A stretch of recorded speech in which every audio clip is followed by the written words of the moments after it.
잘 이렇게 자료로 남겼으면 좋겠다. 그래서 시작을 오늘부터 해보려고 합니다. 아마 여기 그래서 공동체에 있는 분들이 함께 우리가 저는 치료하는 동안에 그러니까 도시에서 살던 사람들이 뭐 영농을 하고 뭐 이런 부분들에 적응하는 것이 쉽지는 않은데 예를 들면 오늘 제가 이렇게 30분 설교를 하면 그거를 3분짜리 쇼스로 만들면 뭐 5개, 7개 정도를 만들 수가 있을 거예요. 그래서 뭐 쉬는 시간에 그런 활동들을 같이 하려고 해요, 여러분들하고.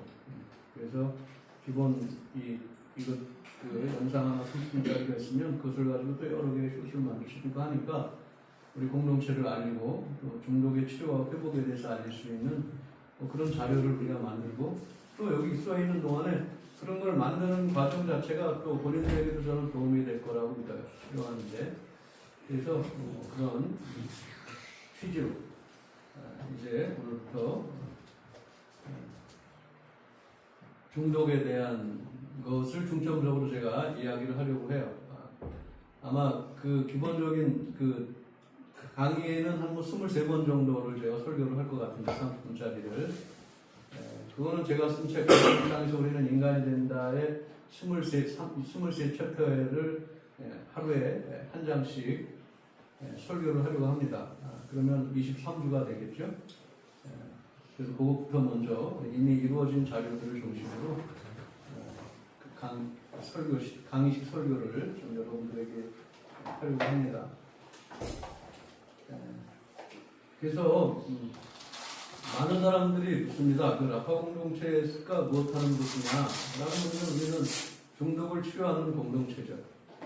또 그리고 중독으로부터 벗어난 이들, 회복한 이들과 함께 이제 교회를 이루고 있고, 또 저 세상에 나가지 아니하고 이곳에서 생활수도 공동체를 이루며 살려고 하는 사람들이 라파 마을이라는 그런 사회적 농장, 또 장차 사회적 기업을 중심으로 생업의 기반을 마련하면서 함께 살아가고 있는 사람들이 모여있는 공동체다.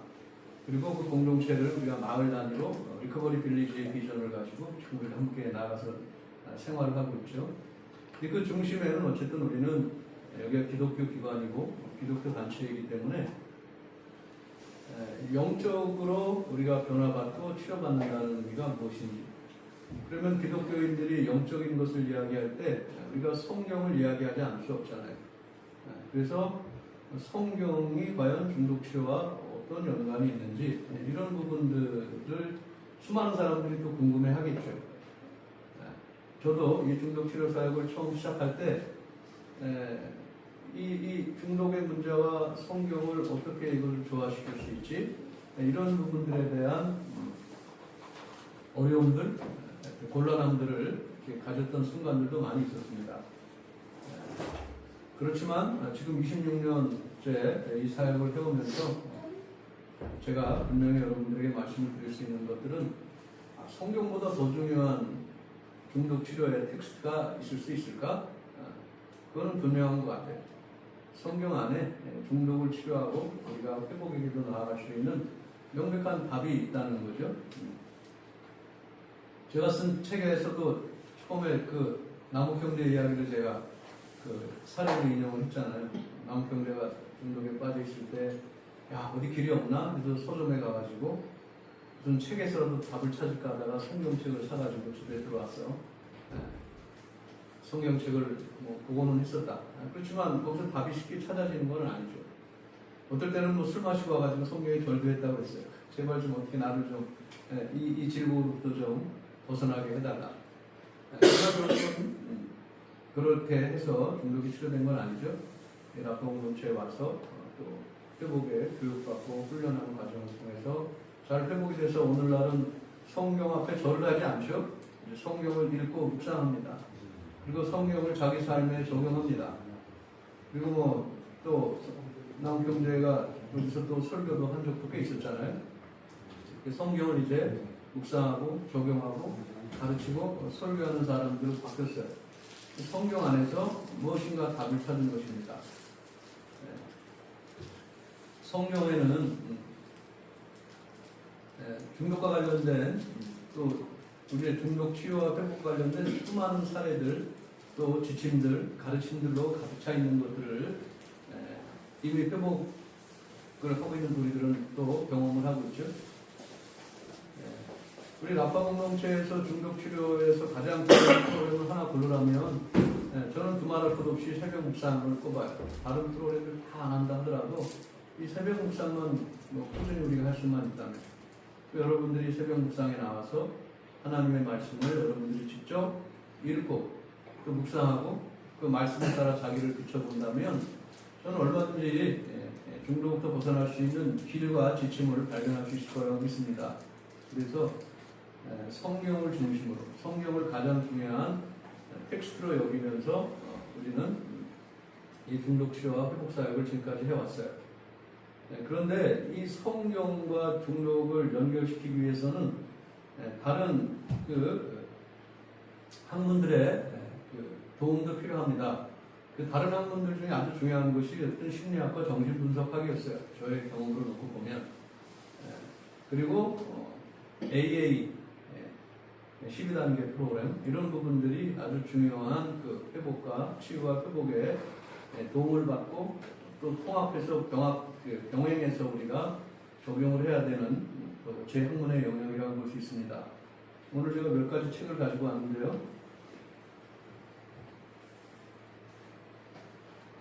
아마 제가 여러분들에게 강의했거나 또 설교할 때도 첫 번째는 어쨌든 두말할 것 없이 성경이 굉장히 중요합니다.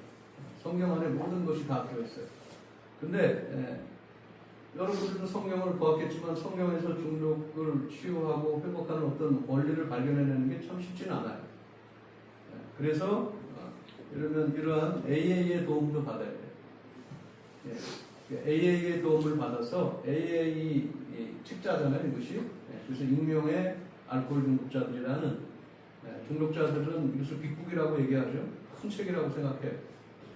이 책의 도움을 통해서 많은 사람들이 중독에서 벗어났고 익명의 알코올 중독자들, 익명의 마약 중독자들, 익명의 도박 중독자들 이러면서 재반 중독 치료의 여러 영역으로 이 AA 책자와 이들의 활동이 커다란 도움이 됐었죠. 그래서 이 책도 여러분들이 알아야 돼요. 그런데 이 AA 책자인 이 빅북, 익명의 알코올 중독자들은 그 출발 자체가 기독교에서 시작을 한 거잖아요. 1920년대 옥스퍼드 그룹 활동이 빌과 바백에 전달이 됐고 그들이 영적 체험을 통해서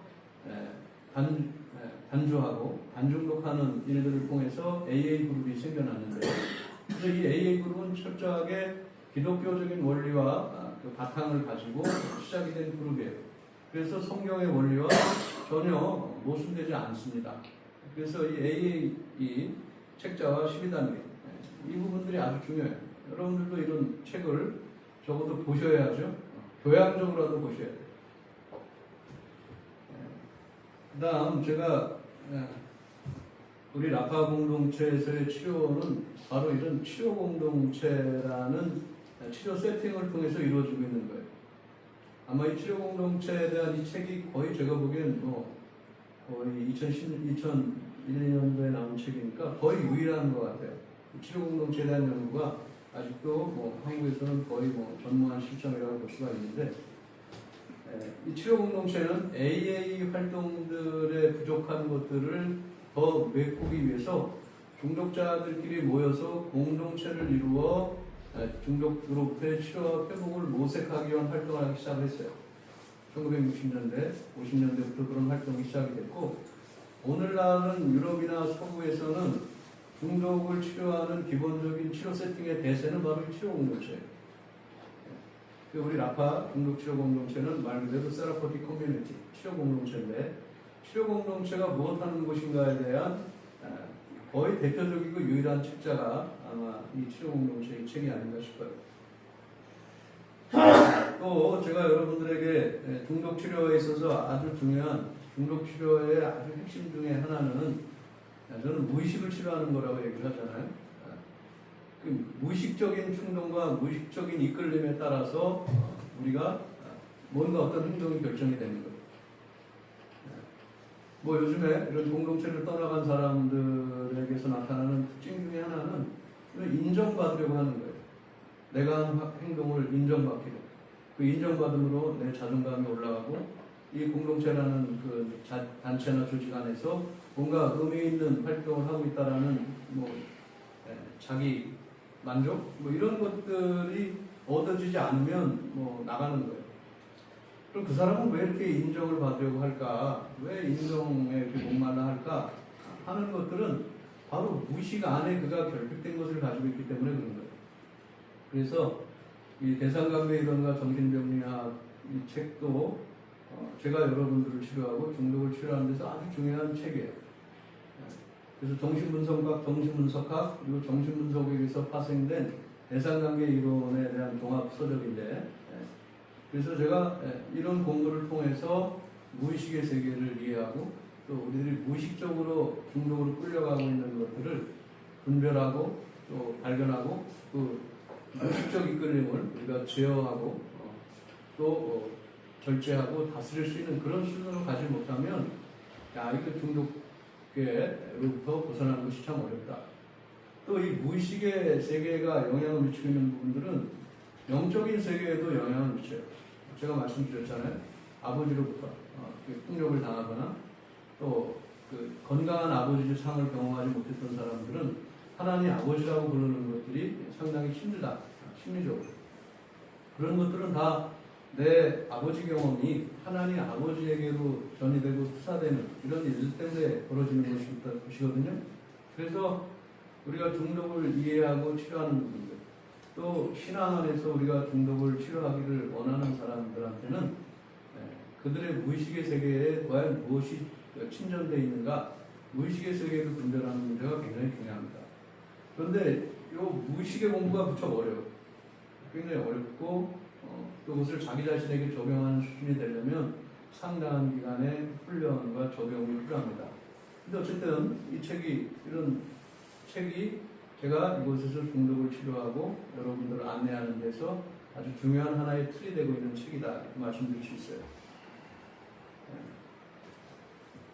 그 다음 책을 하나 더 추가를 하자면 이것도 대상관계 이론에서 바라본 중독의 문제, 애착장애로서의 중독이다. 제가 이 무의식에서 핵심적인 부분들은 우리 중독자들에게는 결핍의 문제가 있다고 했잖아요. 애정의 결핍, 사랑의 결핍이 있단 말이에요. 내가 인정받고 싶어하는 것들도 사랑받고 싶어하는 것에 대한 또 다른 표현일 뿐이에요. 그래서 그 결핍이 과연 어떠한 결핍인가? 그것이 바로 애착의 결핍이다. 성장하는 과정에서 부모들과 이렇게 건강한 사랑의 관계, 애착의 관계를 잘 형성하지 못하면서 애착의 결핍, 사랑의 결핍이 생겼고 그 결핍을 메우려고 하는 시도가 중독으로 나타나는 것이다 라는 그 기본 관점에서 쓰여진 책이 바로 이 책이에요. 그래서 이런 책들을 제가 읽고 또 여러분들의 치유와 회복에 적용을 하고 있는 것입니다. 그리고 오늘부터 시작되는 이 설교의 중심적인 주제는 바로 이 책으로부터 온 거죠. 버림진 땅에서 우리는 인간이 된다. 제가 쓴 책이고 이 책을 중심으로 이제 강의 설교를 제가 할 터인데 이 책이 지금 앞에 말했던 이런 여러 가지 책들을 통합한 거예요. 나름대로. 그러니까 이 많은 책들을 또 이 두꺼운 성경을 여러분들도 시간이 되면 이런 책들을 다 봐야죠. 이런 책들만 봐야 되겠습니까? 이런 책으로부터 이런 책을 또 설명해주는 제가 보기에는 할 수만 있다면 여러분들도 50권에서 100권 정도는 여기 와 있는 동안에 볼 수 있었으면 좋겠고 또 그러한 그 공부하고 자발적으로 훈련하고 할 수 있는 그런 분위기를 우리가 만들 수 있다면 참 좋겠어요. 아직까지 우리가 거기까지 이르지는 못했지만 이러한 그 여러 가지 책들을 하나로 종합한 것이 이 책이라고 볼 수 있어요. 그래서 이 책을 중심으로 이제 여러분들하고 제가 설교식으로 강의를 하려고 하는 것입니다.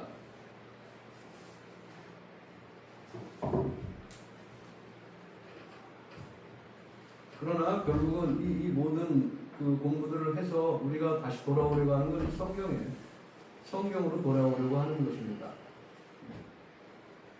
그런 재반 신학, 또 심리학, 또 정신분석학, 뭐 이러한 그 기본적인 그 틀을 가지고 우리가 그것을 성경에 적용하면서 중독의 치료와 회복의 관점을 성경으로부터 우리가 추출하려고 하는 것이죠. 하나님은 어쨌든 우리는 하나님이 우리를 창조하셨다고 믿잖아요. 하나님이 인간을 창조하셨어요.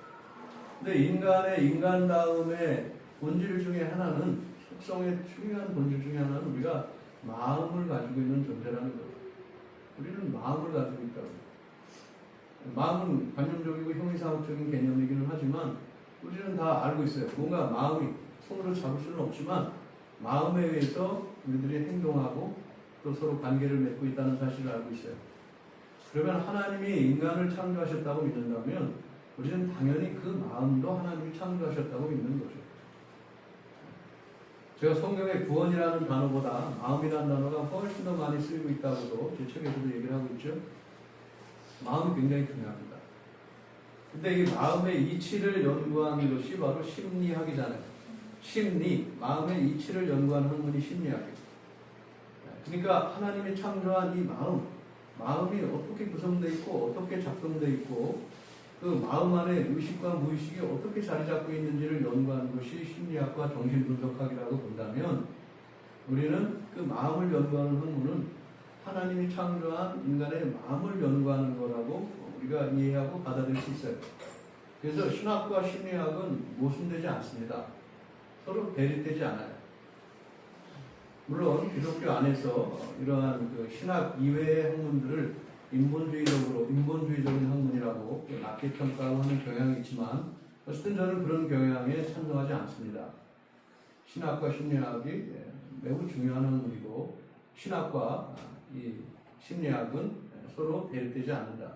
또 대립되지 않게끔 우리가 해석하고 받아들이고 적용할 수 있다. 이런 관점에서 제가 제 책도 썼고 또 여러분들을 그런 관점에서 치료해 오고 있는 것입니다.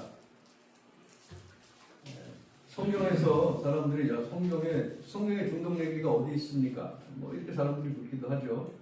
그리고 대표적인 부분들은 어떤 잠언의 말씀인데 잠언 가서 한번 보도록 하겠습니다. 구약성경 잠언 말씀 23장이죠.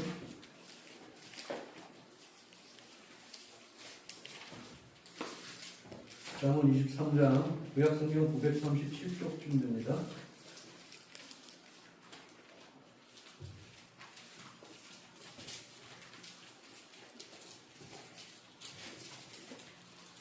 잠언 23장 29절부터 35절까지를 제가 한 절 읽고 여러분들이 한 절 읽고 저 읽어보도록 하겠습니다.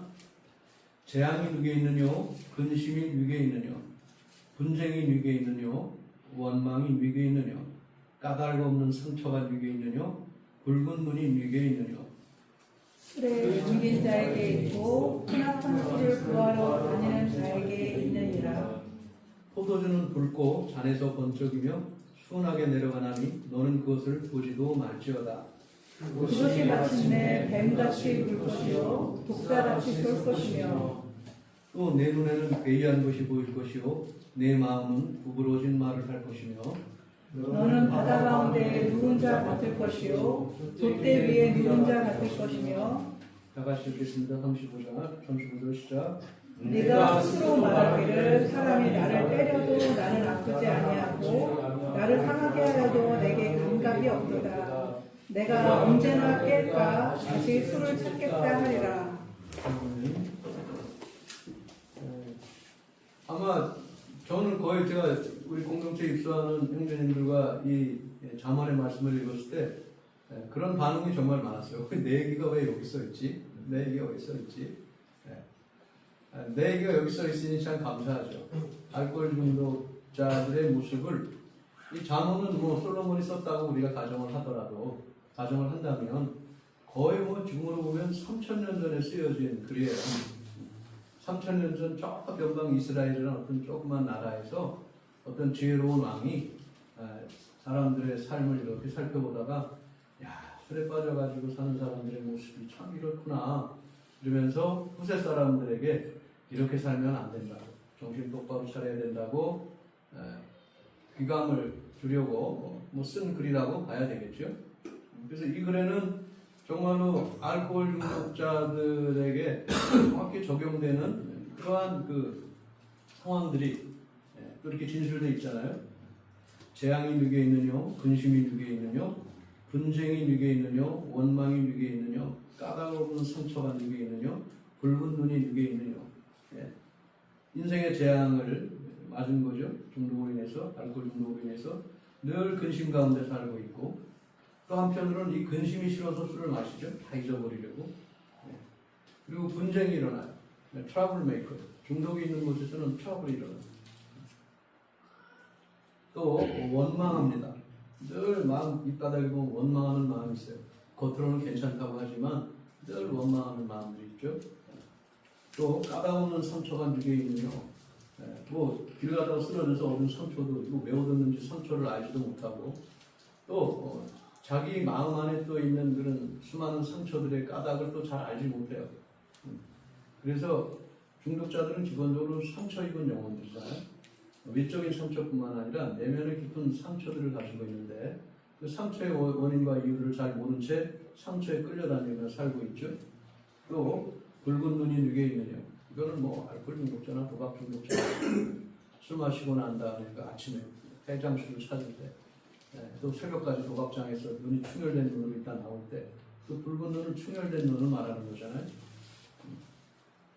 이러한 그 삶의 곤란과 어려운 상황들이 바로 술에 잠긴 자에게 있고, 도박에 빠진 자 있고, 혼합한 술을 구하러 다니는 자에게 있느니라. 막 술의 강도를 높이려고 막 혼합주를 마시고 막 섞어 마시고, 이쯤 되면은 그런 그 중독자들, 알코올 중독자들에게서 바로 삶에 이러한 많은 문제들이 발생을 하지 않느냐라는 이야기죠.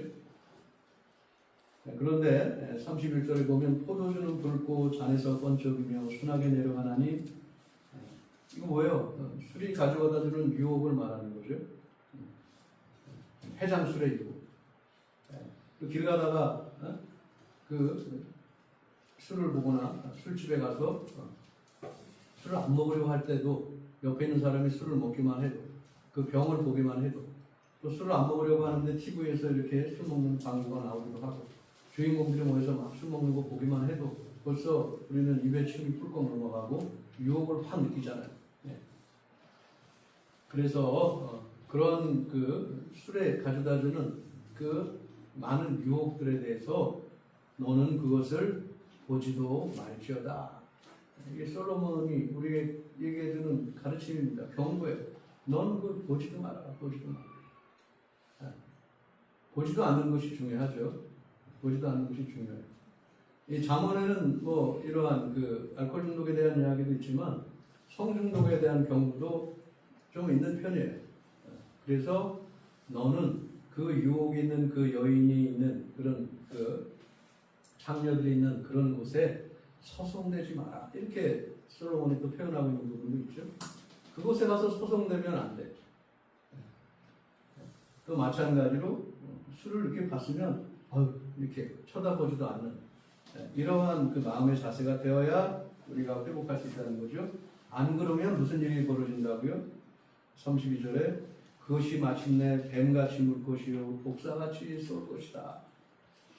뱀한테 물리면 어떻게 되는 거예요? 중독되는 거잖아요. 뱀의 독이 우리 몸 안에 들어오잖아요. 똑같은 거예요. 뱀독이 들어오는 것과 똑같이 술을 마시면 우리가 술독에 빠지게 되는 거예요. 그래서 중독이 되는 거죠. 그리고 내 눈에는 괴이한 것이 보일 것이고 내 마음은 구부러진 말을 할 것이고, 눈에 막 환시가 보인다는 거잖아요. 눈에만 환시가 보이나요? 귀에 환청이 들리고, 또 환각이 느껴지고, 또 환후가 느껴지고, 막 시체 썩는 냄새가 막 난다. 다른 사람은 괜찮다고 하는데 뭐 이런 환시, 환청. 그리고 34절에 너는 바다 가운데에 누운 자 같을 것이요 돛대 위에 누운 자 같을 것이며, 이거는 보통 술을 우리가 먹는 이유들도 도피하기 위함이잖아요. 무엇인가 현실의 어려움들로부터 도피하기 위함이에요. 이 도피한 상태를 말하는 거예요. 바다에 누운 것 같고, 돛대 위에 누운 것과 같은, 아무 생각 없습니다. 사실은 술을 먹으면 그런 유익이 있죠. 삶은 팍팍한데 술에 빠지고 게임에 빠지고 도박에 빠지고 그러면은 그런 순간 우리가 있는 거예요. 회피하고 도피한 상태가 되는 거죠. 그것 때문에 우리가 또 중독에서 벗어나지 못하는 건데 바로 그런 상태를 말하는 것입니다. 그리고 내가 스스로 말하기를 사람이 나를 때려도 나는 아프지 아니하고 나를 상하게 하여도 내게 감각이 없도다. 감각이 없는 상태가 되는 거예요. 올바르게 분별하지 못하는 상태가 되는 거예요. 공감하지 못하는 거예요. 나 때문에 지금 다른 사람들은 엄청나게 고통과 아픔을 겪고 있는데 그것이 느껴지지 않아. 또 왜 안 느껴지냐면 나는 술을 마시고 뭐 도박에 빠져있고 게임에 빠져있고 그러면 내 일에만 빠져있기 때문에 자기 자신의 상태, 또 다른 사람들의 상태에 대해서도 이렇게 공감하고 살펴볼 수 있는 마음의 상태가 되지 못해요. 그리고 나서 내가 이제 깨면은 또 술을 마실 거야 하는 생각으로 또 잠자리에 드는 당신들은 중독자가 아닙니다. 이런 이야기를 지금 솔로몬이 우리에게 해주는 거예요. 정말 우리들의 이야기잖아요. 어떻게 우리 중독의 증상을, 중독자들의 상태를 이렇게 잘 묘사했지? 소름 끼치도록 너무 정확한 묘사 아닙니까? 그래서 중독은 물론 성경에 중독이라는 단어가 뭐 확실하게 나오거나 뭐 이렇지는 않죠. 그러나 이러한 잠언에서 이렇게 묘사되고 있는 것과 같은 이러한 상태에 빠져 있는 또 많은 사람들의 이야기를 우리는 또 성경에서도 추출해낼 수가 있어요. 그것은 또 다음 시간이나 또 기회가 되는 대로 제가 말씀을 드리기로 하고요. 오늘은 성경과 중독과의 관련해서 우리가 하나 이해해야 할 문제 중에 하나는 중독을 죄라는 관점에서 이해하는 문제가 중요합니다. 사람들이 이야기하죠. 중독이 뭐 죄냐? 술 좀 마신 게 뭐 죄냐? 도박 좀 한 게 뭐 죄냐? 이렇게 얘기를 합니다. 그렇게 얘기하는 건 두 가지예요. 하나는 절대로 죄가 아니라는 확신이 있기 때문에. 절대로 죄가 아니라는 확신. 뭐 그걸 죄라고 그러냐? 죄인들은 저기 교도소에 있는 사람들이 죄인이지 술 마셨다고 감옥 가냐? 물론 안 가죠. 도박했다고 감옥 가냐? 가지 않죠. 불법적인 일을 행하지 않는 한은 감옥 가지는 않습니다. 근데 그것은 세상에서 말하는 죄의 기준이고 성경에서 말하는 죄의 기준이 중요하기 때문에 중독 치료와 죄라는 관점이 우리에게 필요한 거예요. 죄는 성경에서 말할 때 어디서 시작을 했습니까? 아담과 하와한테 저 선악을 알게 하는 저 열매를 따먹지 마라. 저 따먹으면 내가 정령 죽으리라 말씀하셨던 그 말씀에 불순종하고 또 저거를 따먹으면 내가 하나님과 같이 될 것 같은 그러한 생각에 그 선악을 알게 하는 나무를 따먹잖아요. 이것이 죄의 시작이라고 기독교는 설명을 합니다. 그리고 그러한 속성이 대대손손 인간에게 또 이렇게 물려져서 그것을 원죄라는 개념으로 얘기를 하죠. 우리도 마찬가지예요. 하나님이 저 선악을 선악을 알게 하는 선악과를 따먹지 말라 하는 이야기는 알코올 중독자들에게는 너 절대로 술 마시지 마라. 마시면 너 죽는다. 또 도박 중독자들에게도 너 도박하지 마라. 너 도박하면 죽는다. 라고 하는 얘기하고 똑같은 거예요. 하나님은 우리들에게 무엇인가의 기준점을 제시해 주세요. 알코올 중독자들에게는 당연히 하나님이 원하시는 건 아까 그 쳐다보지도 말라고 그랬잖아요. 얘기하신 거예요. 너 쳐다보지도 마라. 너 이런 증상을 보이고 있지? 그럼 너 쳐다보지도 말아야 돼. 너 도박장에 가지도 말아야 돼. 이렇게 얘기하시는 거예요. 지금 성경을 통해서 우리들에게. 그런데 아담과 하와가 싫어. 한번 나 먹어볼 테야. 하는 시도를 하는 것처럼 우리들은 끊임없이 하나님의 말씀을 그대로 받아들이고 이해하고 순종하려고 하는 부분에서 뭔가 어그러진, 뭔가 반항하려고 하는, 불순종하려고 하는 기본 속성을 가지고 있어요. 순종은 우리들에게 하나님의 성품으로 주어진 부분이기도 하지만 또 우리들 인간 안에 있는 그 원죄의 영향들로 싫어. 내 마음대로 할게. 내 뜻대로 할 거야. 이러한 그 성향들을 가지고 있다. 그리고 그 성향의 중심에는 내 마음대로, 내 뜻대로, 나의 이익에 맞게 이기적이고 자기중심적인 그러한 내적 속성을 우리가 가지고 있어요. 그것을 성경은 교만이다라고 얘기하는 겁니다. 그리고 자기 자신을 신으로 섬기는 경지까지 가지고 있는 거예요. 남의 말, 누구의 말도 듣지 않아요. 내가 신이요. 그래서 하나님을 믿는다고 얘기하면서도 이 하나님도 나에게, 나라는 신에게 복속되어 있는, 오히려 나를 도와주는, 내가 주인이 돼서 이러한 부분들을 성경은 죄라고 얘기하는 것인데, 중독된 내면의 깊은 곳에는 바로 자기 자신이 모든 것의 주인이 되고 내 마음대로 하려고 하는 그런 속성, 이기적이고 자기중심적인 그런 속성을 가지고 있는데 그것을 죄라고 얘기하는 것입니다. 그리고 그것을 성경은 우상숭배라고 얘기하는 거예요. 성경은 우상숭배에 관한 책이에요. 이스라엘 백성이 하나님을 떠나서 자기 욕심과 탐욕에 이끌리고 물질과 또 세속적인 힘을 추구하면서 하나님을 떠나서 살았던, 하나님을 배신하고 불순종했던 이스라엘 백성들의 이야기. 그러므로 중독에 빠져서 우리가 허랑한 삶을 살았던 중독자들의 이야기하고 똑같은 거예요. 그랬는데 그들을 용서하시고 그들을 또 불러 새로운 길로 인도하시고 그들을 새롭게 하시고 그들에게 힘을 주시고 그들에게 새로운 기회를 주시고 또 새로운 삶으로 이끌어 주시는 하나님의 은혜의 기록에 관한 책이 성경책이라고 보시면 돼요. 이스라엘이 다 우상 숭배를 한 거예요. 요즘에 우리가 열왕기 묵상하고 있지만 정말 우리가 보기에는 좀 너무하지 않습니까? 어떻게 이 왕도, 어떻게 저 왕도, 어떻게 저 왕도 다 성경이 말하는 대로 하나님을 배반한 여로보암의 길을 따라가지? 그거는 하나도 어렵지 않아요. 우리 지난 올해 6월 오늘 현재까지 오늘 새벽에 의준 형제가 나간 거를 해가지고 9명이 나갔어. 야, 그들은 도대체 왜? 지난주에 이렇게 윤성무 목사님의 제자가 되겠다고 그렇게 열변을 토하더니 이거 제자가 막 지 맘대로 하면 안 되지. 이것이 우리의 현실이에요. 여러분들의 현실이고 저의 현실이기도 해요. 우리가 내 마음을 정말 잘 중심을 잡고 다스리고 훈련하지 않으면 우리는 그냥 하루아침에 한방에 우리의 마음이 바뀌고야만은 그런 참으로 보잘것없는 존재라는 것들에 대한 깊은 인식으로부터 우리의 회복은 시작되는 겁니다. 그런 것이 다 성경은 죄라고 하는 거예요. 하나님을 떠나는. 물론 여기를 떠난다고 해서 하나님이 안 계시고 그런 건 아니죠. 그런 관점에서 제가 이야기를 드리는 것이 아니라 이스라엘 백성들이 자기의 이익과 또 자기의 탐욕과 뭐 이런 것들을 이루기 위해 하나님을 떠나는 것과 같은 일들이 우리들의 삶 가운데 매일매일 이루어지는 것들을 우리가 인정할 필요가 있어요. 그때 겸손이 들어오는 것입니다. 나 자신에 대해서 정말 내가 별 볼 일 없구나. 정말 무력하구나. 죄에 대해서 무력하구나. 알코올에 대해서 무력하구나.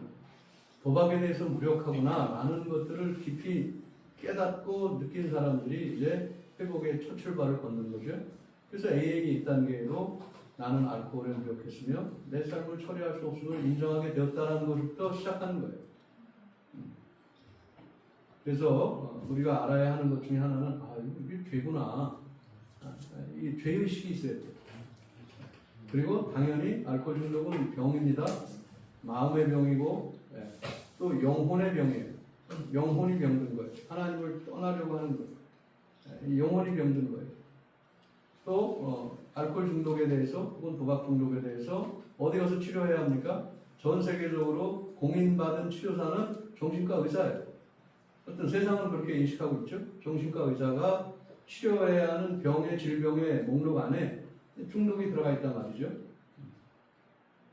그러나 우리는 이것이 정신과 의사가 죄의 문제를 해결해 주지는 않을 거 아니에요. 그렇잖아요. 우리는 하나님 없이 살려고 하는 이런 죄의 속성에서 벗어나 하나님이 누구시나, 하나님이 적어도 좋은 분이라는 것 정도는 다 알지 않아요? 근데 그 하나님이 좋으신 하나님을 우리들이 체험하는 것이 아주 중요합니다. 하나님은 우리 아버지하고 같은 분이 아니에요. 완전하신 그 하나님을 우리가 체험하고 그 하나님 앞에서 우리가 용서받고 또 하나님의 자녀로 우리들의 신분의 변화가 일어나는 그러한 놀라운 일들에 대한 이야기, 또 성경에 예수님께서 이 땅에 오신 이유를 세상 사람들의 죄 때문에 오셨다고 기록을 하고 있잖아요. 그들을 죄로부터 구원해 주시기로 오셨다고 성경이 기록하고 있잖아요. 그래서 이 죄의 문제를 해결해 줄 수 있는 분이 또 하나님이시고 예수님이기 때문에 우리는 영적인 접근을 하게 되는 것입니다. 중독은 죄이고 중독은 병입니다. 정신장애이고 정신병이에요. 그랬는데 이 부분들에 대해서 예수님께서 오셔서 명확히 하셨죠. 우리의 죄를 용서해 주시고 우리의 병을 고쳐주시는 일을 하셨어요. 또 하나님은 자기 자신을 여호와 라파라고 자기의 이름을 그렇게 명명하셨어요. 그래서 우리도 공동체 이름이 라파 공동체 아닙니까? 라파는 치료라는 뜻이고 하나님이 특별히 자기의 치료하는 속성을 강조하시려고 나는 야훼 라파다 이렇게 말씀을 하셨어요. 구약 성경에서도 하나님은 치료하시는 하나님이었고 예수님은 이 땅에 오셔서 죄에 빠진 사람들을 구원해 주시고 또 병든 사람들을 치료해 주셨어요. 그러니까 이 문제들을 우리가 기독교적인 틀 안에서 또 하나님 안에서 예수 그리스도 안에서 성령의 인도하심 안에서 또 치료받아야 하고 치료받을 수 있다는 것들은 어떤 의미로 보면 자명한 것입니다. 우리는 어쨌든 그 일을 지금까지 수행해 왔고 또 많은 사람들이 이곳에서 죄로부터 사함을 받고 병으로부터 노임을 받고 회복의 길을 지금 걸어가고 있습니다. 우리 모두가 정말 죄로부터 깨끗게 되는 정결함으로 우리가 회복의 길을 걸어가고 또 병으로부터 치유받고 나음을 입고 건강한 상태가 되어서 우리에게 주어진 그런 새로운 삶을 살아가는 우리 모두가 되기를 주님의 이름으로 축원합니다. 그래서 우리가 이곳에서 하려고 하는 것들은 육체를 치료하고 정신을 치료하고 영혼을 치료하려고 하는 것입니다. 그래서 중독의 치료란 영과 혼과 육이 강건하고 건강하게 돼서 치료되어서 우리가 전인적으로 새 사람이 되려고 하는 거예요. 그 새 사람이 되는 은혜를 우리가 우리의 몸으로 경험하고 정말 새 사람이 된 기쁨을 누리는 우리 회복된 삶이 되기를 주님의 이름으로 축원합니다. 기도하겠습니다. 오늘 말씀에 대해서 여러분들도 기도 시간은 충분히 가져도 될 것 같아요. 10분 정도 기도할까요? 조용히 10분 정도 기도하도록 하겠습니다.